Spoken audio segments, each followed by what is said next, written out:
Today is November the 14th. It is Tuesday, month of November. My name is Carlton Cartwright. I'm the Executive Director for Veterans Memorial and Multicultural Histories Incorporated. And Miss, what is your name? Christina Lambert. And what position do you hold in the city of West Palm Beach? I'm a West Palm Beach City Commissioner for District 5. Okay, and what is your background? In what sense? Where'd you go to school?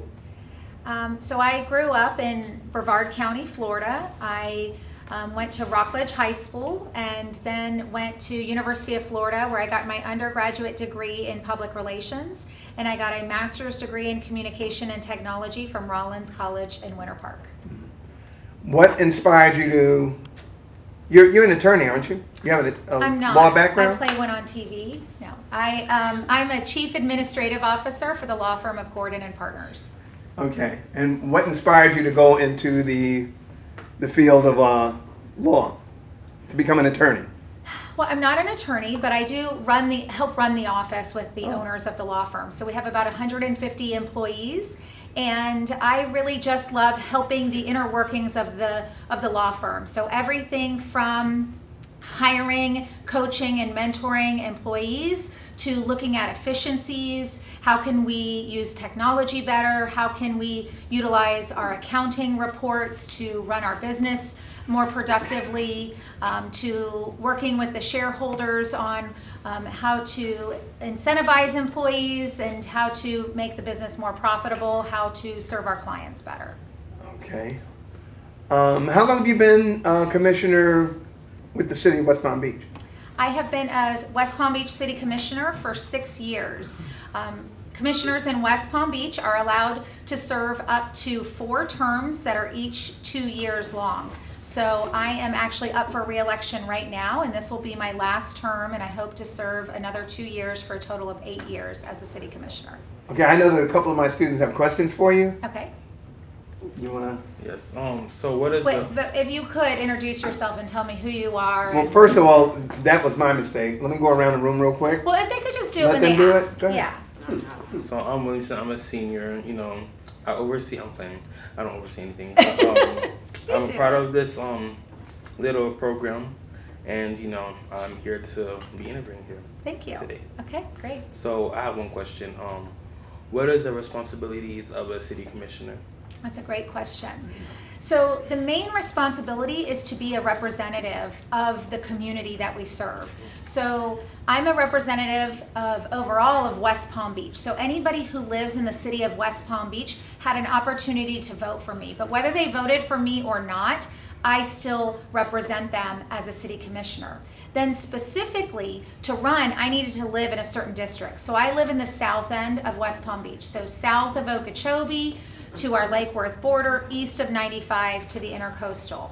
And so what I do is I make sure that I'm aware of what's going on in our city. If there's issues that are going on with development, with roadways, with water, then I make sure that I reach out to the individuals who are most impacted by that. I get their take on it. And then I also talk to city staff about the issue, find out what can we do as an elected body, as a city, and then also work with outside stakeholders. So there might be developers or nonprofits or other government agencies that we need to work with to help find solutions. So last night I was at a city commission meeting from 5 o'clock till about 9:30 p.m. and we voted on things like docks that are going out into the intercoastal off of Flagler Drive.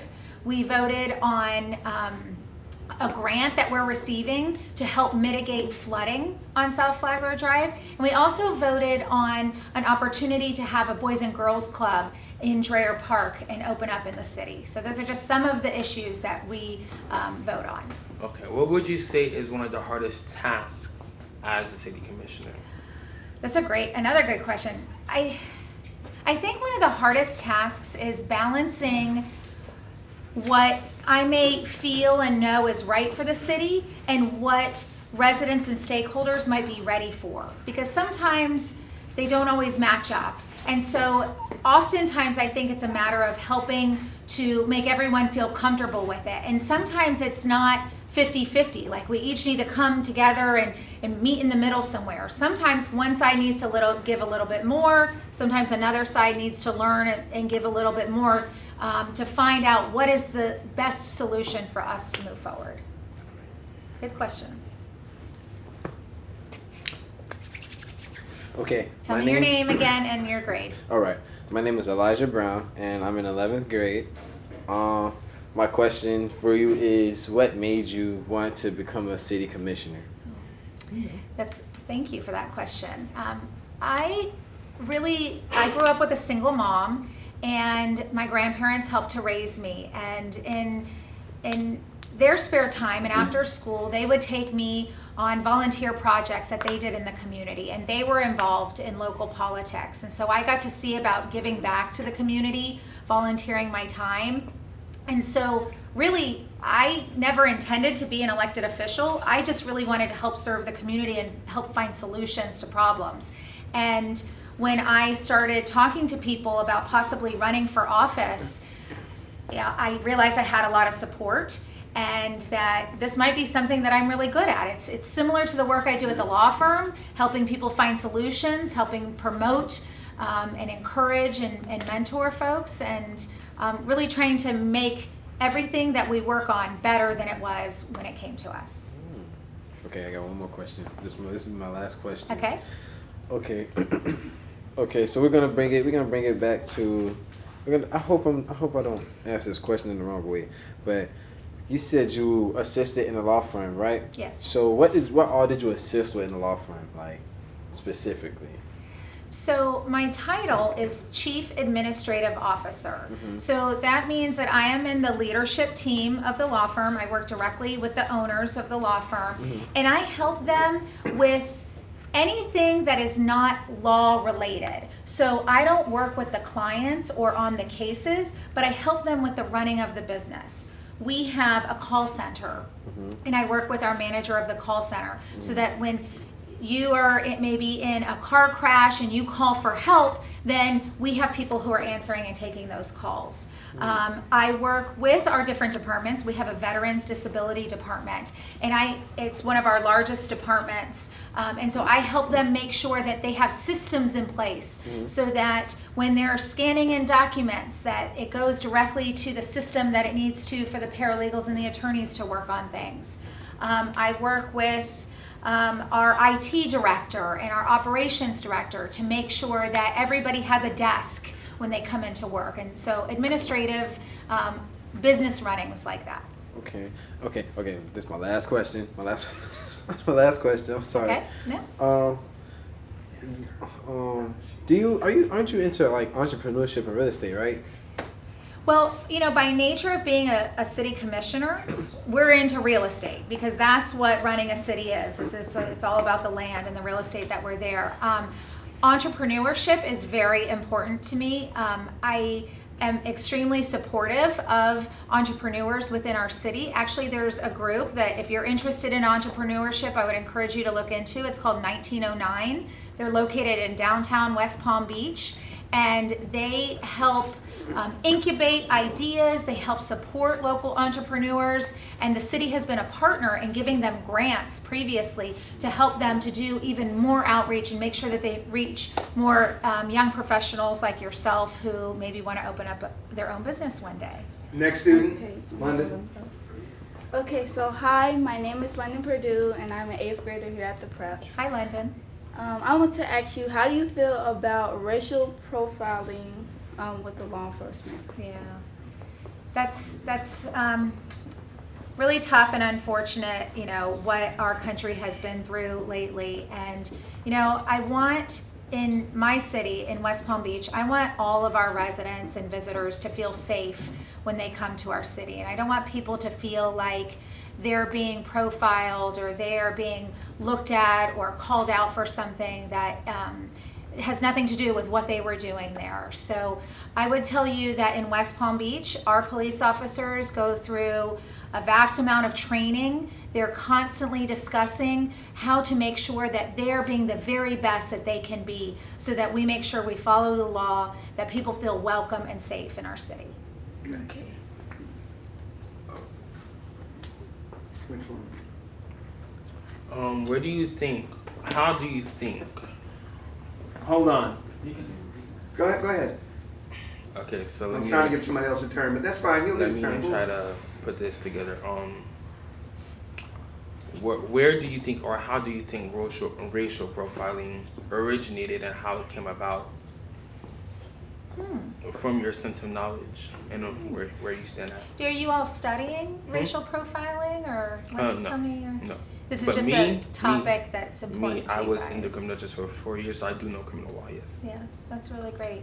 You know, I'm not a criminal law attorney, so where do I think it started? I would love to learn more about that, but I would say, I think that I would tell you this. I pride myself in putting myself in places that isn't in my normal bubble or in my normal circle. And I really think that we learn most from each other by putting ourselves in experiences that every day you go to the same classes, you hang out with the same people, you eat lunch with the same people all the time. But what if you saw another group that, maybe you didn't know them very well and you wanted to learn a little bit more about them? And I think that if we as a society and a community can do that more and can learn about each other, that maybe some of these other social issues will be minimized. Stop. Next question. For black on black crime, how do you feel about police officers shooting blacks without having a weapon? That's really tough. Thank you so much for asking good, hard, thoughtful questions. I think it's really important that all of our police officers, anyone who's a first responder or in public safety, get the proper training that I know West Palm Beach provides, and so that we can make sure that our residents feel safe, that young people feel safe, so that if you are not in the middle of a crime and you are not carrying a weapon, that you can feel safe walking on our streets. Another question? Tell her who you are. Did you tell her who you are? That's Amari Benjamin. And this is... Great. My name is Samaya Bui. I'm in the 8th grade. How do you feel about the effects on the economy? The effects on the economy. Anything in No, particular? ask the full question. How do you feel about the black community or the economy? Okay, excellent question. So, one of the things that in West Palm Beach that we like to ensure is that small businesses, minority-owned businesses, women-owned businesses get the opportunity to bid on projects that the city is working on, and work with some of our larger contractors who have the big contracts with the city. So we actually have a requirement on our contracts that come to us to make sure that that black-owned businesses get the opportunity to work on our projects. We have a whole department that is focused on teaching them and showing them how to apply for the process, offering any education or mentorship that is needed.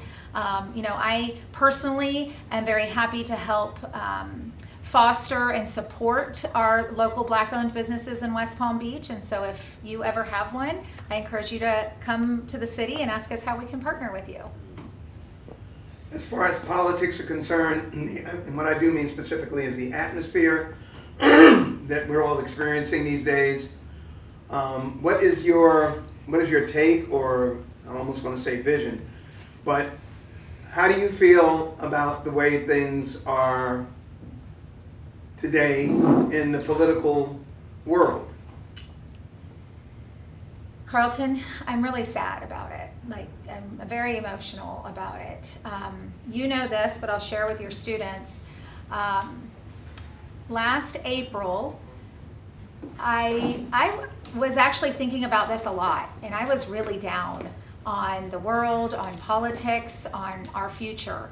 And on May 18th, my world changed, and I adopted a little girl. She is 1 month old, and I adopted her from St. Mary's Hospital, is where she was born, and I had to change my outlook on the world. And I'm in a position where I can help affect change. All of us are. in our own way. And even though I'm really down and I'm disappointed in some of our national leaders and some of our local leaders, I think that we all can play a very important role in turning that around, and it all starts with us.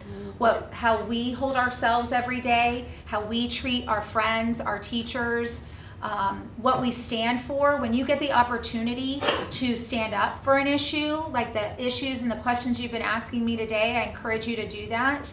And you know, I want to say thank you all for caring and asking the hard questions, because that helps encourage me as well, because I want to have a bright future and a positive future for my little girl and for you all.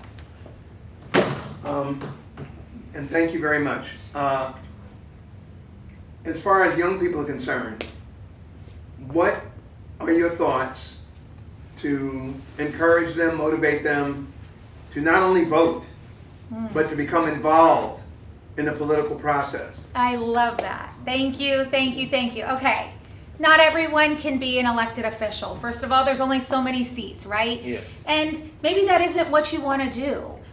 I didn't know that it was what I wanted to do, but I guess that's with the help and support of other people like you all, I have been able to do it, and I think successfully. But there is a role for everybody in local politics. So I would encourage you to go to your local city commission or city council meeting. If you want, I'd love to have you come to a West Palm Beach City Commission meeting. I can show you around City Hall, introduce you to my fellow commissioners, the mayor. Find one issue in your city or in your neighborhood that you're passionate about and learn about it. You know, maybe it has to relate to your school, and maybe it is that you all need a safer crosswalk to cross the street, right? Maybe it is that the sidewalks in your neighborhood are broken, and so people walk on the street and they don't have a safe way to walk on the sidewalk. Whatever that is, I encourage you to learn more about it. Reach out to your local government to find out how can you advocate for that. I think that's the first thing that you can do to get involved. But as your teacher mentioned, the number one basic thing you can do is as soon as you turn 18, please register to vote, and please learn about the candidates. And it might take some time to learn about each of the candidates, but what I encourage you to do is to find somebody who you trust and who you look up to, and ask them to sit down with you and go over the candidates with you. And you can start talking to that individual about what's important to you, and they can help show you how they look through the candidates. And there's a lot of voting guides out there that once you determine what are your values and what are important to you and your local elected officials and national elected officials, then you can make decisions. And you know, and it's not often just voting down the ballot, but learning about each of the candidates and learning about what they stand for. So thank you. College is always a great way for a student to start out their life, you know, becoming an adult and going into the work world. But besides college, what types and kinds of jobs may or may not the city offer, the city of West Palm Beach, to young people? It could be summer or, you know, after high school or after college. What types and kinds of jobs can these kids look forward to trying to apply for with the city of West Palm? Yeah. Or around Palm Beach County that you might know of? Yeah. You know what? The job market right now is amazing. So this is a great time to look at summer jobs, after school jobs. Businesses need help right now. And so if you are willing to work and put in a couple extra hours, I will tell you, we have had students come and intern at our law firm, help us in the mail room and help courier mail, so they learn about the law firm. But specifically with the city, you know, I will tell you one of my favorite positions. You do have to have graduated, but and have some experience in the community. But we have commission aid positions, and they have these in most any government role as an aide, where you really start at the bottom and you are supporting that elected official, learning about the community and seeing how all of the different departments in the city work. So I think that that's a great entry way into the city. And how much do they pay? It depends on each city and each role, and so each role might have different requirements. Some may only require a high school degree, and so that might pay a certain amount, where others might require a college degree or other experience. But more on a serious note, so I know there's been a lot of mass shootings going around in schools, and my condolences to those who have passed away from those.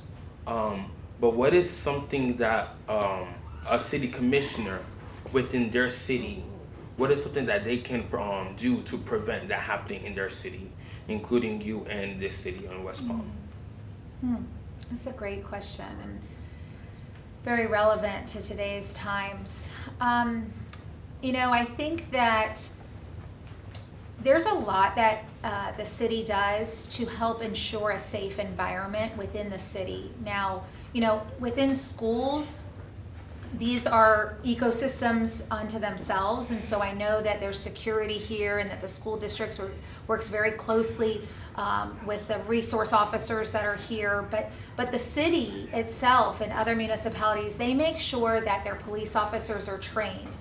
We do things like we monitor social media, our police officers do. They listen to chatter and they work with other protective agencies to help know when there is maybe a threat that might be coming. We make sure that when you go to an event like Sunfest, you may think, oh, there's security guards at the gates. We are making sure that this whole community is safe so that things like that don't happen in our city. Okay, I got a question. Hold on. Anybody who hasn't asked a question, have a question that they would like to ask? I gotta get going soon. Okay, So. this is Christelle. That is Moses. Hi, guys. And that's London. You already met Elijah. And this is Williamson. And we want to just get a group shot. But does anybody else have any more quick questions? Hey, Quick, London, you heard what you said. will you do me a favor to take a behind-the-scenes photo of me and get them Ray's asking me the question. Okay, so you said I like what you said. So what do you think we can do to improve it to where we won't ever have those type of incidents again, anywhere? Out in public, I wanted to ask you about solutions like he is. Yeah. Okay, Yeah. so what could we do? I mean, we could strengthen gun regulations. I mean, Right. that's huge. That's really what I was thinking about, because it's like. So what is the question? The question is, I do. how do you feel about background screens for guns, for individuals? And also, age limit. How do you feel what do you feel like the age limit should be? And should everybody be or not have to file for a gun license? I definitely think we need gun reform, and that we need to look at what are our policies, because clearly we have some issues in our country with this. But honestly, I think one of our biggest issues that relates to gun usage, but it also touches many other parts of our country, which is mental health awareness and making sure that we fund mental health support, that we acknowledge it, that we take away the stigma of people who seek to get treatment and help, and that we normalize it, that taking care of your mental health is no different than putting on a mask because I'm sick and I'm coughing, or staying home because I have a fever. And I think that we'll go a long way if we really start to address that. I'm going to thank you very, very much. You have one more question? Yes. Quickly, quick. Oh. She's got to go. Yeah, true. Okay, so based on the mental health aspect, so those who file for insanity inside the courtrooms after doing incidents as horrific as mass shootings or so, what is your thoughts on them getting off of the punishment of what they have done and the consequences being bypassed by them or so? Ooh, I think that's for round 2 of our interviews. Let's save that one. And I really love that you guys ask great in-depth questions, and I love that you're thinking about this, so thank you.